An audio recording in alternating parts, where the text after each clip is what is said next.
at the YMCA. It's fun to stay at the YMCA. They have everything for your men to enjoy. You can hang out with all the boys. It's fun to stay at the YMCA. It's fun to stay at the YMCA. You can get yourself clean. You can have a good meal. You can do whatever you feel.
From the very first day that we take back the White House from crooked Joe Biden, the worst president in the history of our country, I believe that we're going to have 4 of the greatest years in the history of our country. I will, once and for all, secure our elections. We're going to go to paper ballots. We're going to have same-day voting, voter ID. We're going to do it properly. We're going to have good, secure, beautiful elections. We never want what happened in 2020 to happen again. But until then, Republicans must win, and we must use every appropriate tool available to beat the Democrats. They are destroying our country. Whether you vote early, absentee, by mail, or in person, we are going to protect the vote. That's the most important thing we have to do, is protect the vote. Keep your eyes open, because these people want to cheat, and they do cheat, and frankly, it's the only thing they do well. We will make sure your ballot is secure and your voice is heard. Many Republicans like to vote on Election Day, and we must swamp the radical Democrats with massive turnout on Tuesday, November 5th. The way you win is to swamp them. If we swamp them, they can't cheat. It just doesn't work out. But if you can't make it, you need to make a plan, register, and vote any way possible. We got to get your vote. So with your vote, we will win.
to try and make that happen. I will tell you that taxes, the number one thing, people talk about quality of life. Quality of life is when your children can buy a home in the city they grew up in. Okay? That's a quality of life. Quality of life is when you can pick up the phone and fire and police are there. And we have a bit of a problem with the pension from the fire guys, and we're going to work on that. But I will tell you, this latest contract for the police department is a game changer. It used to be you could run the counter at a big box store and make more money than you could as a cadet in the police academy. Seriously. We were losing them to being stock boys. Okay? We changed everything about the structure and added enough money that it's downloaded, and that the entry guys got more of a raise, and we're starting to see a change. Because let me tell you, we have about the same number of cops that we did 20 years ago, and El Paso's a little different. Okay? We are committed to fixing that, and we've already taken the first step. In the interim, the cops have still done their job, and we're still one of the top 10 safe cities in America. Okay? So that's another one. And then my other favorite subject, and I had my community meeting, and the CFO started to laugh at me when I started to talk about streets. We are $25 million a year short from keeping your streets just as crappy as they are right now. And we have crappy streets. Now, it isn't the fault of the streets department. Those guys do know how to fix streets. We need to get a dedicated funding source dedicated to fixing streets, so we don't have to do the old trick of let's wait 4 or 5 years to do a $200 million CO for streets because everybody loves streets. Well, you should be fixing them every year, not every 4 or 5 years. And that's a problem. We've already started the project. We've started a project to make downtown walkable. We have meetings next week on how to make it a more walkable, usable downtown with more small businesses, which make it an even cooler place to go hang out. We're working on all those projects. Economic development, the guys have done a great job. They really have. You know, you look at Schneider, you look at the convincing somebody to spend between $80 and $100 million of their money to build the arena in the Northeast, of their money. And most of the incentives are self-generated. So I'll tell you, there's so many good things going that I had a really strong decision to make. The first one was, I would not decide to run for office if it would cost the city money. I had to wait until even considering it to within 120 days of the election. So your question on why did he wait? Well, how could I be someone trying to hold the line on taxes and expenditures and cost the city $500,000 for an election? Because that's what it would have cost. On day 121, it would have cost $500,000. On day 120, it will cost $0.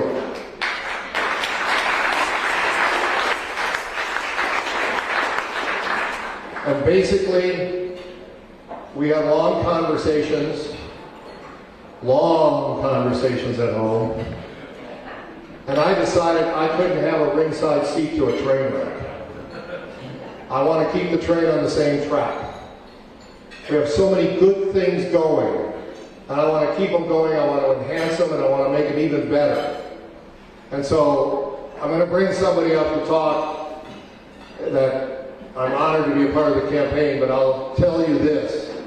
I will end with, I'm not running against anyone.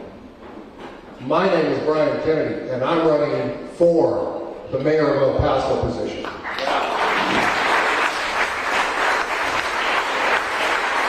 I want to be your next mayor, because you're next mayor, not special interests. So I'm going to bring somebody up that I'm honored to have. There was one elected official I didn't introduce, and that's because I knew this was coming. When we were looking for a treasurer, my first treasurer is sitting right there, Sharon Robinette. Thank you very much. And today, yeah, she had to put up with me during D1. It was a nightmare. But don't tell Ileana that. Ileana, where are you? Where's Ileana? Come over here. I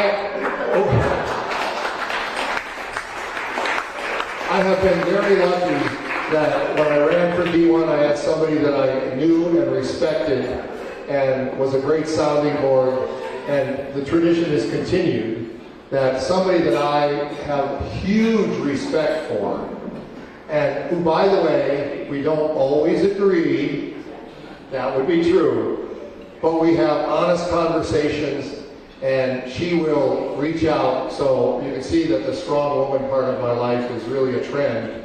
And she will tell me if she thinks I'm going down the wrong path for El Paso. Okay?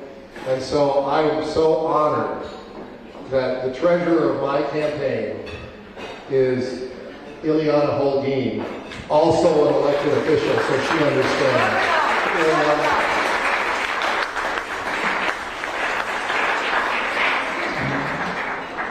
So before I introduce a very, very special guest who's going to make a very, very special announcement, I just want to thank Brian and Denise for letting me be a part of this next journey for you. I am incredibly honored to be a part of this campaign, and I am incredibly excited to know that you will be our next mayor here in the city of El Paso.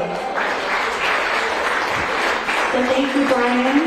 Thank you, Denise. So I actually have the easiest job of this entire night, because my job is to introduce someone who really needs no introduction. And I say that because we all know him, we all love him, and we all see the incredible amount of good that he does in our community every single day. This is someone who wakes up every morning ready to do whatever needs to be done for the residents of El Paso. When you meet him and you're telling him what your concerns are, you can feel that you have his undivided attention, and that you know that he is going to do everything that he can to help address whatever your concerns are or answer whatever your questions are. He's incredibly well respected, not just because he's a very successful and well-known local business owner, but again, he's well respected because all of us know that he always has the best interests of our community in mind. So with that, I'd like to invite our special guest to make a very special announcement. Please help me welcome our favorite El Paso mayor, Oscar Leeser.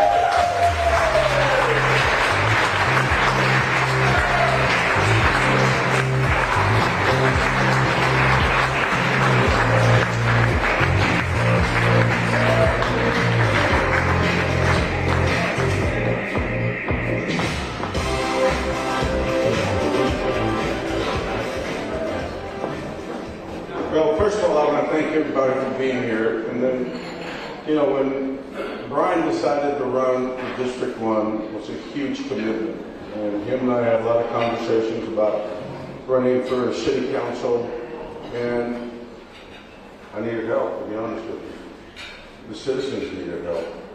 We needed to make sure that the taxpayers were being protected.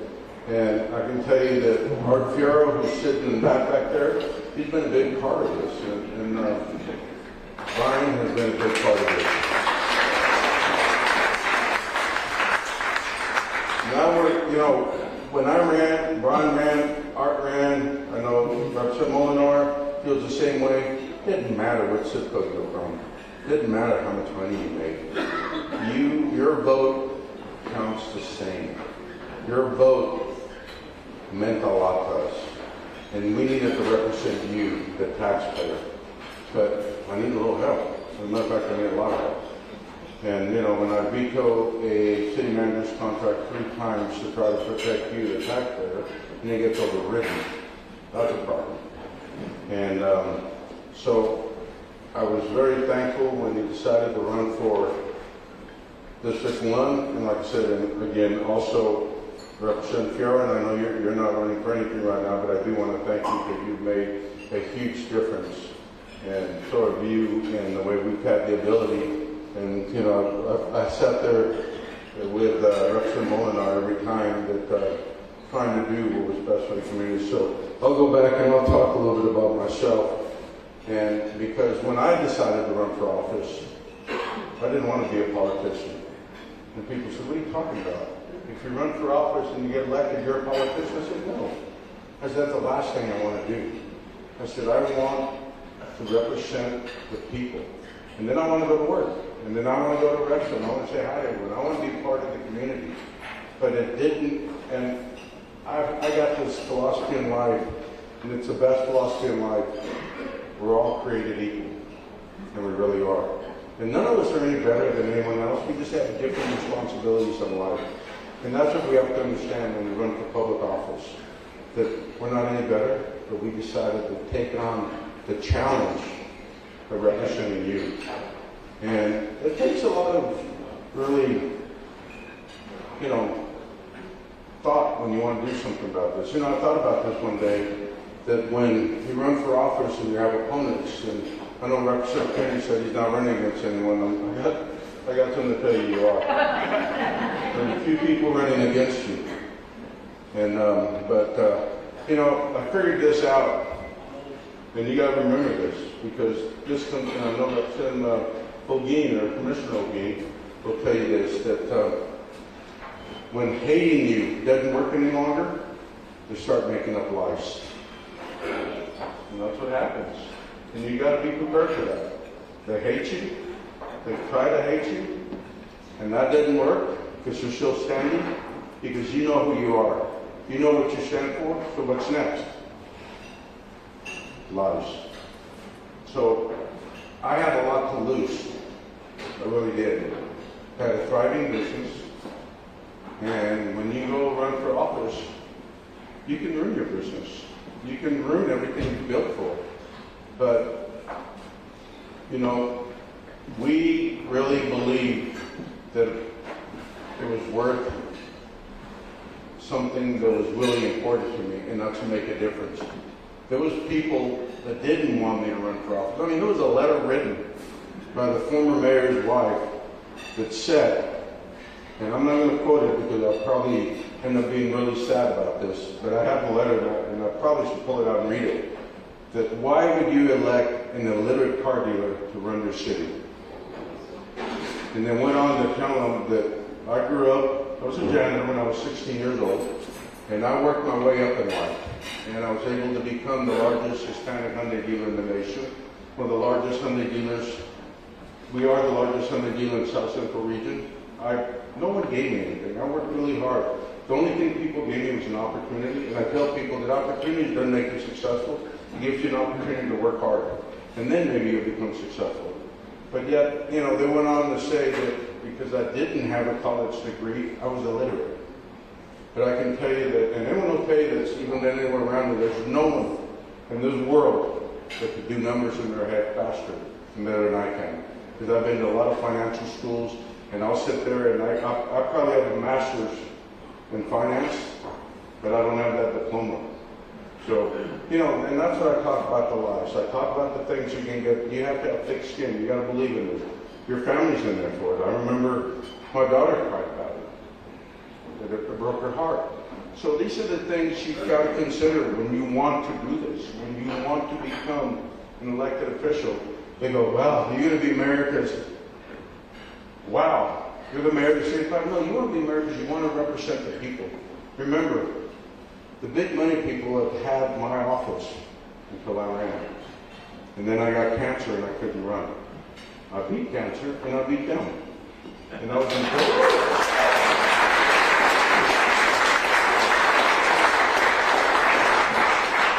So I say all this because that's what you're going to challenge.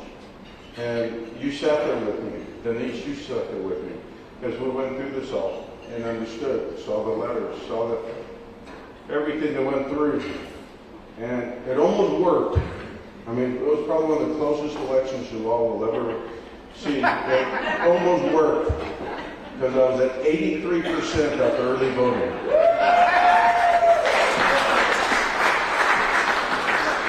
But you know why? Because I'm you. and you're me. And we're each other. And I represent you. And when I look in the mirror, I see all of us, not just the few. And that's what's important. And I can tell you that I'll go in a room, I'm going to shake everyone's hand. I want to say hi to everyone. And when I walk in somewhere, they all come say hi to me because you know what? They see that we're all equals. So I decided that we have done an incredible job of moving the city forward. This will be the second year in a row that we're going to have no new revenue. And I've been working on it really hard. City manager's been working hard. The CFO, and we're going to get there. We're going to get there, and it's never been done before. And I did an interview when we did it last time, and I said, when was the last time it was done? He said, let me think who was mayor so I can figure out when it happened. I said, 2015, I was mayor. That's right. But that's because we make commitments, and I tell people that, you can talk to our constituents. Where's Mr. O'Gean? He ran a poll for me, and he told me, he says, because when you run for office, you want to know the biggest concerns and the biggest issues that the citizens have and ask. Every time I've known, and I've known forever, that the biggest thing and the number one thing they have was what? Taxes. I think Mr. O'Gean will tell you that when I decided to run for mayor, that was not the number one thing. And we were a little shocked. The number one thing was city management. Our city, and it was over 60%, Mr. O'Gean, over 60% of people had a problem with the city manager. And I couldn't do it alone.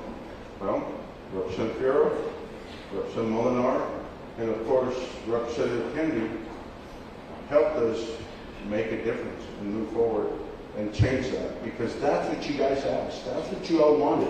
Over 60% of the people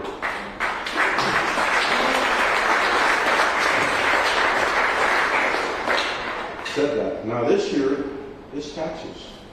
So what are we doing? We're rolling back taxes for the second year in a row. I couldn't have done it without them.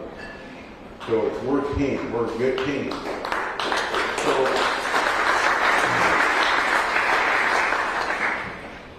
people, and I know I've been asked probably, how many people are in here? 80? 100? Well, I've been asked that many times, what am I going to do next politically? And the answer is nothing. And they asked me, why do you say that? I said, I didn't run to be a politician. I ran to make a difference. I ran to represent the people. And I've done that. And I've turned out, I'm your mayor. That's what I want to be. I don't want to be a county judge. I don't want to be a congressman. I did what I wanted to do, and that's represent you and make a difference. We rolled back taxes. We made a change in city management, that you asked us to do.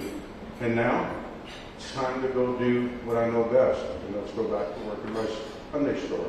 I love what I do. I love life, and I can tell you that I've never been so happy and so thankful and enjoyed life more than being your mayor and representing you. I got to go to Washington about 3 weeks ago. I got to sit in the Oval Office. I got to talk to the president, and we got to talk about the border and what's going on in the border. And you know what? I live it. I breathe it. They know law, and they know what they want to do, but they needed to talk to somebody that lives it 7 days a week, 24 hours a day. I was out there on the border at 4 in the morning, 3 in the morning.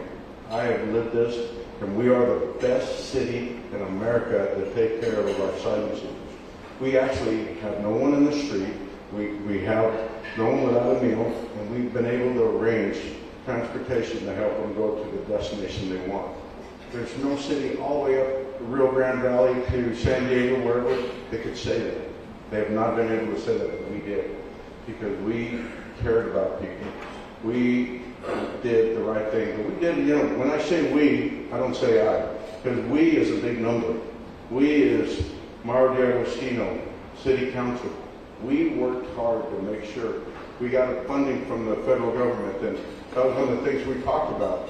How much money was spent of the taxpayers' money? Can anyone tell me, not you guys that know the answer, does anyone tell me we spend hundreds of millions of dollars to make sure we did the job for the federal government, to make sure that people didn't sleep on the streets, that people didn't get exploited. Young women had a place to live and not be in the same place where they could be exploited. You know how much money we spent of Paso's taxpayers' money?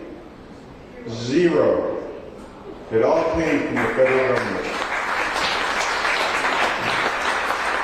A lot of people can't say that, but we went out there and said, we will do the best job possible.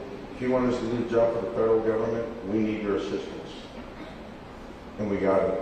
We've had the assistance from the governor's office, through the Office of Emergency Management, through the governor's office. We've got over $40 million from the state of Texas to help us do what we needed to do.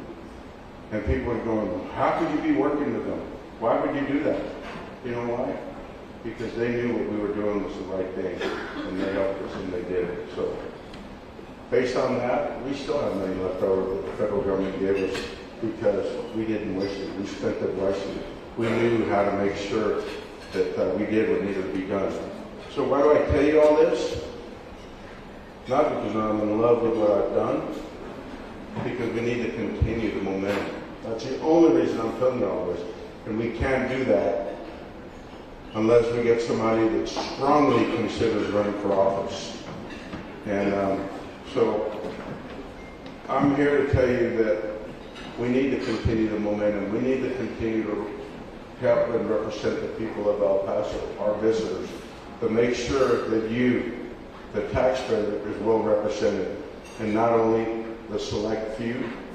And we hear that. I mean, we hear that a lot.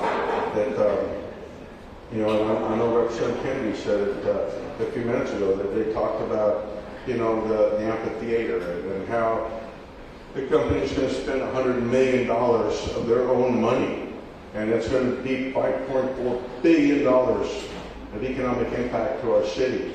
And that's at a conservative estimate. Or we could go out and spend $400 million of your money and build an MPC and pay for it with your tax dollars. I like the other one better.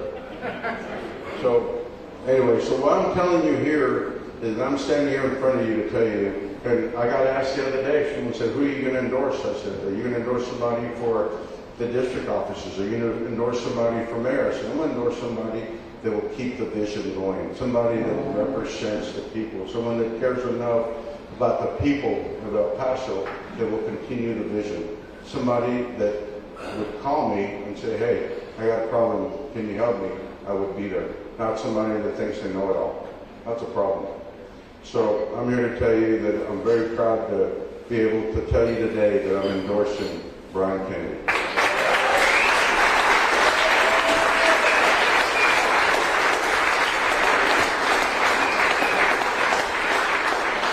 And it doesn't come lightly. I mean, Brian's my best friend and all that, but you know what, at the end of the day, if I didn't feel he was the right guy to help you, I wouldn't endorse him.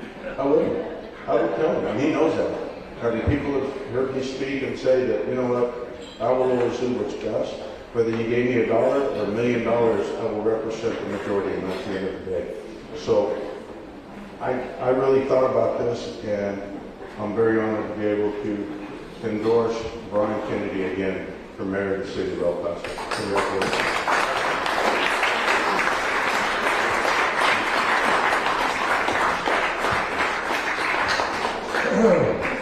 You know, this is supposed to be all, you know, non-emotional and everything. No chance. I'm so proud to be working with everybody on city council. And I neglected to mention one of the people in city council who will abide by his conscience, whether you want him to do something different or not, and that's Joe Molinar, who's right over there.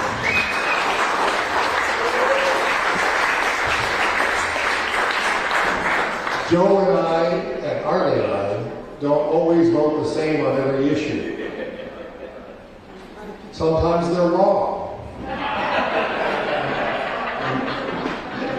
Sometimes someone else is wrong, I won't say who. But one thing I know is those two individuals and the mayor, we can have honest conversations about the issues. And Sergio and I are the only that we know of, somebody running for council and running for commissioner who jointly had fundraisers and gatherings. Right there. Because we work together.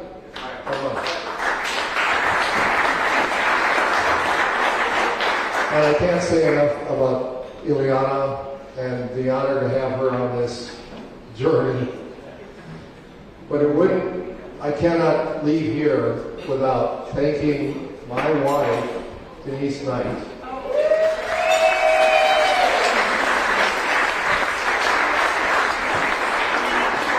Who strangely enough renewed our vows for the second time for our 20th anniversary.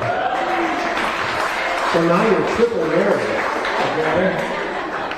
They keeps making the same mistakes. And our son is here, Shane Edmondson.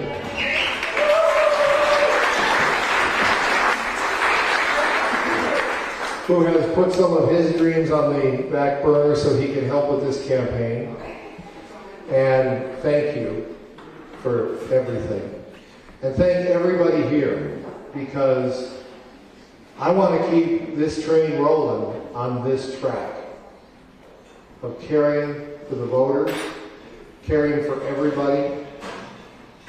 And one of the reasons we have this gathering of the group here is because this is a group here in this facility that cares for people.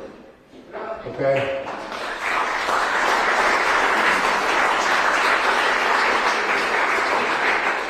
Thank you for caring. Thank you for coming out. Thank you for making sure you get 15 of your friends to vote for Brian Kennedy. See? I get it in there.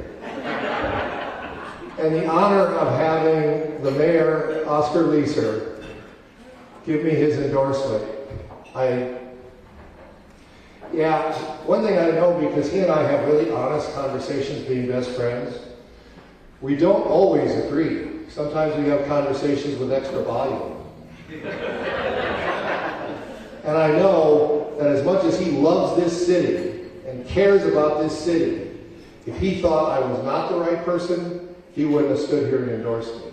So, Oscar.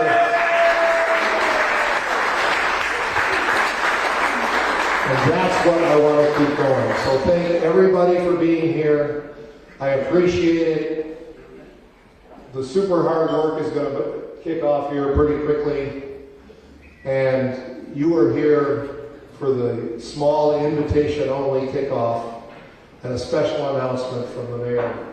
And I want to thank you all. Be sure to drive safe on your way home. Enjoy the barbecue. Tell your friends about this place, okay? The barbecue is great. The mission is even better. Blake, thank you very much.